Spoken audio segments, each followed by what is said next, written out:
طيب، أنا وصلتني رسائل من الدول العربية، رسائل كثيرة جدا، ومعها مقاطع مصورة من الداخل والخارج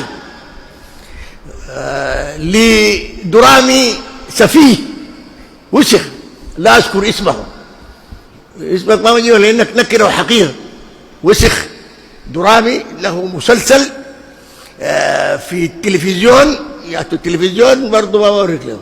المهم تلفزيون سوداني، القنوات كثيره، عشان بعدين ما تقول لي انت قاصدني انا، لا يا انا كافر. بيحاربوا الاسلام، وطبعا ده علماني وسخ وسفيه. ظهر في العون الاخيره مع الثوره وما ادراك ما الثوره، وشفاته معه في المسلسل، انا ما اذكر اسمه ولا اسم المسلسل، يحارب ويشوه في صورة العلماء.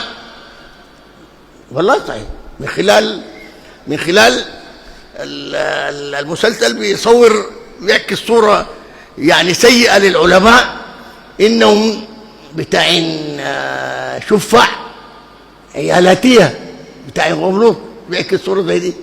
وبيعكس صورة لانه ائمة مساجد بيشربوا الخمر، بيعكس صورة زي دي في المسلسل لما جاتني لنا.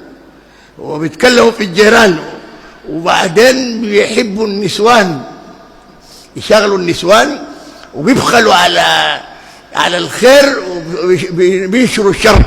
ده الوسخ ده خلاصة القناة. ده اذكر، ما انا اول شيء بقيت اتابع الشغلانه، لكن الكويس انه واحد لخص لي المسائل. انا قلت ما شاهد المقاطع الى النهايه، لانه زول سفيه وقليل الادب وعلماني وسخ من الشفات الجلدان ديل.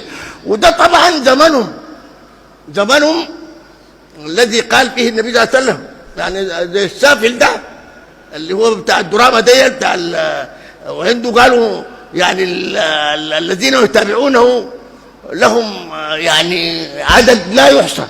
عشان كده الجماعه لخطوره الامر رسلوا لي المسائل دي، فهمت؟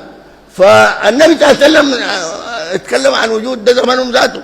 الحديث انا برد على الشفاتي الوسخ ده السفيه هذا الدرامي، اسمه ما بجيبه، في حديث انس بن مالك الذي رواه الامام احمد والطبراني في المعجم، ان النبي صلى الله عليه وسلم قال ان امام الدجال، يعني قبل يجي الدجال، العلامه الكبرى، علامات